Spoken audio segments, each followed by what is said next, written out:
Hi, my name is Zach Simmons, and this is Pro Football Today. Today, we're going to be taking a look at a lot of the news circling on the NFL right now, particularly around when it comes to coaches. And then we're going to be taking a look back through my predictions. Now that we're in playoffs, now we're in the playoffs. So, seeing did my predictions were any of them close. Sadly, there's only a few that were correct. But then taking a look at what can we expect in the wild card around the playoffs this weekend. So, a lot of news circling on the NFL right now. A few coaches being fired. Actually, not a whole lot compared to other seasons. We knew that Jay Gruden, Ron Rivera were both out of Washington and Carolina. But then Sunday night, Freddie Kitchens was fired, and early Monday morning, Pat Shurmur was fired. And the only one that's up in the air right now is Jason Garrett in Dallas. They're kind of taking their time. They haven't given a complete answer if Garrett is back or if Garrett is out. It's which I'm not really too surprised about that. Jason Garrett is the kind of coach that Jerry Jones likes. He's not an elite coach who wants to do what he wants to do. Jerry Jones likes to have almost like a puppet coach, someone who will do exactly what he wants him to do. So Jerry's still in charge of the personnel, in charge of the team. That's the kind of guy he likes. And Jason Garrett fits the bill. I mean, Jason Garrett is he's from Dallas, backup for Troy Aikman. He knows this system. He's been pretty much brought up through the Cowboys. Obviously, he had other coaching jobs elsewhere, but for the most part, he fits the bill for what Jerry Jones likes. Not necessarily a strong coach, but a coach that will do whatever Jerry wants him to do. That's where you get with Jason Garrett. So the problem is you don't get Jason Garrett. Well, you lose something with that. It's as much as Jason Garrett really is not that great of a head coach. He's what Jerry Jones wants in a coach. He doesn't want a head coach who's going to make his own decisions. He doesn't want a head coach with a strong personality. He wants someone who knows how the Jones family runs the Cowboys and will defer to him. He wants a coach to defer to him. So explains a lot why he's reluctant to let him go, that he's really making sure that that the best possible thing is for him to be gone, because I don't think Jerry really wants him gone. I think Jerry wants him to be around. I don't think in his mind he can do better than Jason Garrett, because he can't find anyone who isn't going to make it his goal to completely fix the team himself. No, Jerry's got to fix the team himself, and he just needs a coach to do whatever he wants him to do. That's the way Jerry likes to operate.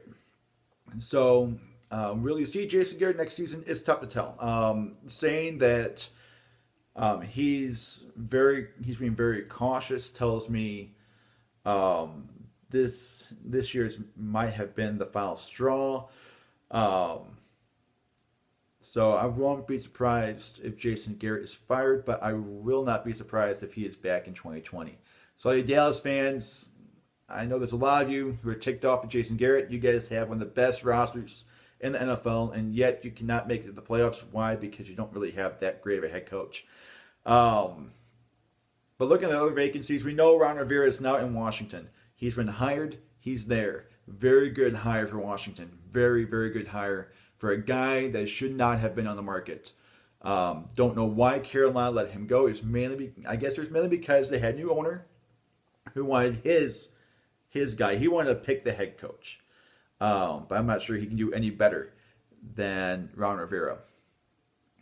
So I think the best place for any of these candidates, and we've heard pretty much the same names, Mike McCarthy, his name's been brought up. Robert Saleh, I think I'm pronouncing that correctly. I'm going to botch up some names today. He's a defensive coordinator there in San Fran. Eric Bieniemy, once again, I'm probably botching his name. Offensive coordinator there in Kansas City. You definitely see Mark Rule, head coach of Baylor. So you see a lot of the same names, which is typical. And I'm also forgetting a couple names. Josh McDaniels just came to my mind. But there's a lot of the same names. The Browns have a couple Different ones because it's the Browns. They've never been good at hiring a good head coach. Saying they might have actually had one last year with Greg Williams, where they let him go, and instead they kept Freddie Kitchens, which I think everyone kind of knew he wasn't going to be that good. In fact, I called out the Browns hype and said Browns will make it to the playoffs, not because it's a weak roster, it's a very good roster, it's because of Freddie Kitchens. They're not going to make playoffs. And sure enough, they did make playoffs because of Freddie Kitchens. He called a few very poor games, made some costly decisions. So what you're going to see is some very outlandish names. That's what the Browns do every single year. They look at every single option possible. And they usually pick the strangest option possible. I can't think of the last good head coach hire they've had. But I'm just saying, if I can remember the names. Robert Saleh is actually one guy. I guess he's only been interviewed by the Browns, I believe. So far, Urban Meyer has been talked about in Cleveland. I mean, the coaching has such a bad rap that Mark Rule has declined an interview there. He declined the Jets last year. He declined the Browns this year. He's looking for an NFL job. There's talks of him going to the Giants. But the problem is you're only given one chance there in Cleveland. It's a very good job. I think if you look at the roster, the Browns is a team that you want. I think the Browns have a very good roster. They have an up-and-coming defense that can easily be a top-5 defense in the next year or two. They have an offense that if Baker Mayfield can effectively lead the team, they have one of the best offenses, maybe even a top-5 offense. If you take a look at Nick Chubb, you have Jarvis Landry and Odell Beckham. You should have a top-5 offense there in Cleveland. So if you're a head coach, if you're good at what you do as a head coach, or if you have a brilliant mind as a coordinator, the Browns is a good team for you to be at. The problem is they don't have a whole lot of trust for the coaching staff. For pretty much anyone in the front office. I mean, they just let go of John Dorsey, which is very strange that John Dorsey built up a fantastic roster. And in fact, I think he did the best job of any general manager in the last couple seasons. He's completely turned the Browns around. The problem has not been personnel. The problem has been coaching. So why they fired John Dorsey, I don't really know. I think it's a very poor decision. I don't think they can do any better than John Dorsey. And the guy's probably the best GM in the league. Or at least one in a handful of the best GMs in the league. But the Browns, they have a very good roster, very good chance. Dorsey's done a very good job building up that team that if you're a head coach, it's a very good place for you to be at. Very good personnel. The problem is, though, they don't hold a lot of trust to their head coaches. They don't let a head coach go every couple of years, which is strange because they let Hugh Jackson stay for 3. But they have, they're very quick to make a decision off of a head coach. So what you probably see from the Browns, they have the roster. Dorsey's done a fantastic job, and it's going to go down the trash because they're going to find, they're not going to find a great head coach. They're going to find someone that's going to be a little obscure, and everyone's going to be wondering, can they actually make it with this guy? I think if you look at the roster, I'm not sure anyone can really dispute the Cleveland Browns roster. The only thing you might be able to dispute is Baker Mayfield. Is he it? Is he a franchise quarterback there? Otherwise, you take a look at everything else seems to fit. It's just been coaching this year, but no respectable coach wants to go to the Browns because they will not be respected. They have a very limited amount of respect for head coaches there. So anyway, very good spot if you're a head coach, if you're not looking at the ownership. If you're looking at the ownership, which hopefully you are, definitely not a good spot. What I think is a very good place to be at might be Carolina. They were not in the place they were because of Ron Rivera. It's an iffy roster, mainly because there's a lot of questions at the quarterback spot. Is Cam Newton still a starter? Is Kyle Allen the starter? Can Will Grier, can he be developed into the starter? So there's a lot of question marks over there when it comes to the quarterback position. But defensively, they're doing a very good job building up this defense. They're doing a pretty good job building the offense as well. DJ Moore had a very good season this year. Christian McCaffrey is amazing. They can add another weapon to that offense, so they can build up the defense a little bit more when it comes to defensive backs, mainly. Maybe another person on the D line, but it's not that bad of a team. You don't really have any problem players. The organization really isn't broken. The only reason that Rivera was fired wasn't because of his poor coaching. It was because the owner just wanted his own guy. There's not a whole lot of issues going on there. So it's actually a pretty good spot. If you're looking to be a head coach, that's a pretty good spot to go. It's Carolina. Giants, there's a lot of reports on that it's just not the best atmosphere. Odell Beckham couldn't stand it. Even though Odell Beckham's a very outspoken player, he hasn't really been incredibly outspoken there in Cleveland. Been a little bit, but not overly. They mean business. There's a team that means business. It's almost like the Patriots. It's serious.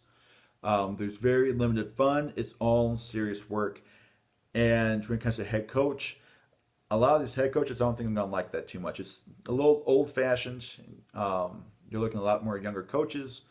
So it's going to be interesting to see exactly what happens there. But the personnel isn't terrible. It's getting better. It's definitely a rebuild. It's a slow rebuild. They've been rebuilding for like the last 10 years. It's a slow rebuild, but they're rebuilding. Daniel Jones is a decent quarterback. He needs to be developed. They need to have an offensive mastermind to help develop him.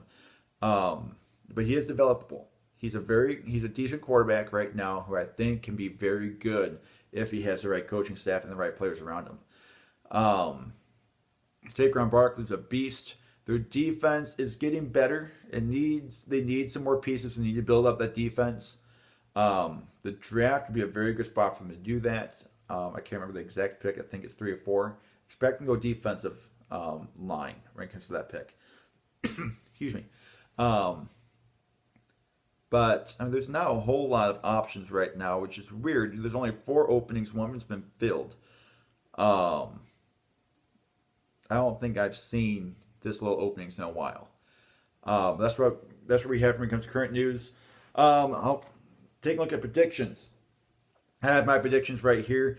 I only got a few of them right.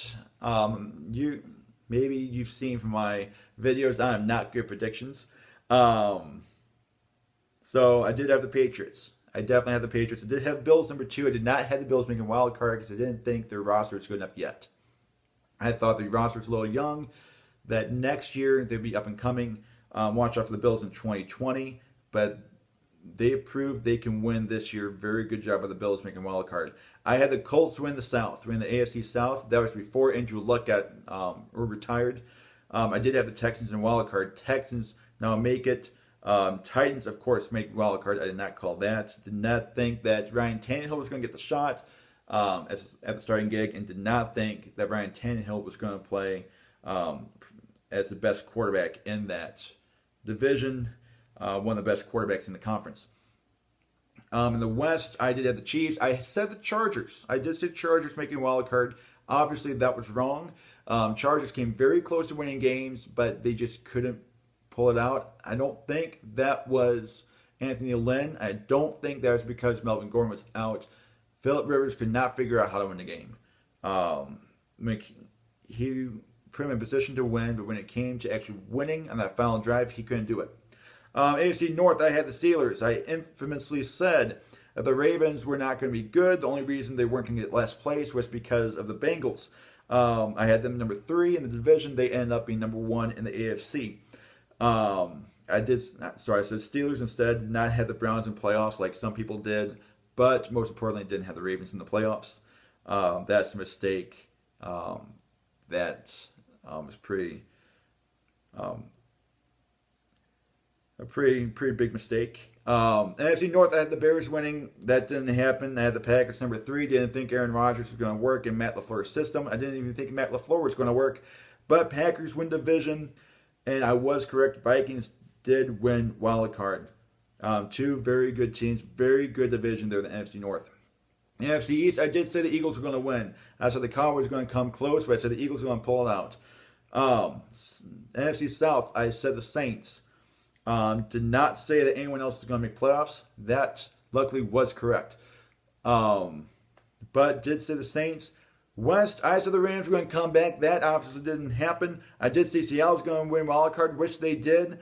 And I did say Niners could easily be a surprise team this year. I didn't call it officially. I said it's definitely possible. We now know Niners won division. They were almost unstoppable this year. But let's take a look at this week. So I got some of them right. I got some incredibly wrong. But taking a look at this week, we had some really, really good games this week. So Bills Texans. Let's take a look at Bills Texans. I think Texans are going to pull this off. I think the Bills have a good team, but I think the Texans are a better team. I think Deshaun Watson's a better quarterback of the two. Looking at defense, I think the Texans, well, actually, the Bills might actually have the better defense out of the two of those. But I think the Texans are a little bit more of an established team. I think they're a little bit more of a well-rounded team, so I'm expecting the Texans to come out on top, but I think it's going to be close. I think the Bills are going to fight for it probably early on. I wouldn't be surprised if they lose by 2 scores come the second half, but first half is going to be neck and neck. Titans, Patriots, this is another game that I think is going to be neck and neck. Why? The Patriots offense really has not stepped up this season. However, the Titans offense looks amazing. Ryan Tannehill is playing fantastic since he came into the starting job there in Tennessee. I'm expecting the Patriots to win because how can you say Tom Brady is going to lose in the first round of the playoffs? And again, it's a 6th seed as well. It's going to be the Patriots. We all know it's going to be the Patriots, but the Titans will put up a fight. It's going to be a very close game. It's going to be a fun game to watch, and there's going to be a lot of people saying Titans might actually win this game, but they won't. Patriots are going to pull it off. Probably, maybe, a last-second drive by Tom Brady. Vikings, Saints. Saints have the better team. Saints are going to pull this one off. Minnesota, ever since Dalvin Cook got hurt, they have not been the same. Now, it looks like Dalvin Cook will be playing. However, Kirk Cousins has not been good. He really has not played very well at all. I'm expecting the Saints to come up on top, mainly because of the quarterbacks. Drew Brees is a monster when it comes to knowing exactly how to operate with his offense. Kirk Cousins, not so much. Even with Stephon Diggs and Adam Thielen, Thielen's been hurt. He hasn't been able to do anything. He's had a few very good games, but lately he has not looked good at all. Looking back at the Vikings-Packers game, his last game that he's played, he looked awful. I thought Mitchell Trubisky looked like a better quarterback than Kirk Cousins that game. That was bad. That was very bad by Kirk Cousins. If it comes down to quarterbacks, Drew Brees will run circles around the Minnesota Vikings. Last but not least, Seattle versus Philadelphia. Philadelphia has a good team. Carson Wentz has looked good, but their defense is broken. They have a lot of injuries. It's been a very better team, and Russell Wilson and Seattle, don't forget Marshawn Lynch as well.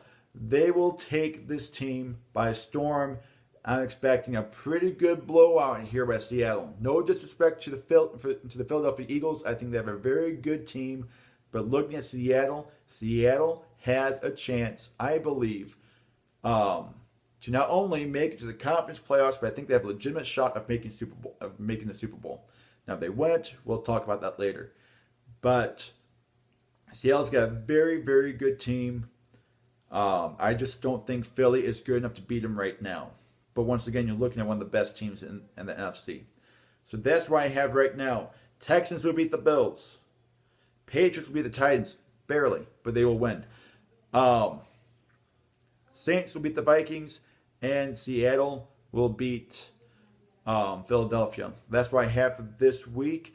Tune in next week. Around this time, we'll have news. Hopefully more news when it comes to the coaches. We'll talk a bit more about what we saw in the wild card round and what we can expect in the divisional round. Can one of these teams in the bye week, are they going to be Super Bowl bound, or will one of the teams we see this weekend be able to make the Super Bowl? We'll talk about that next week. So I hope you guys have a really good rest of your day. Thank you so much for watching.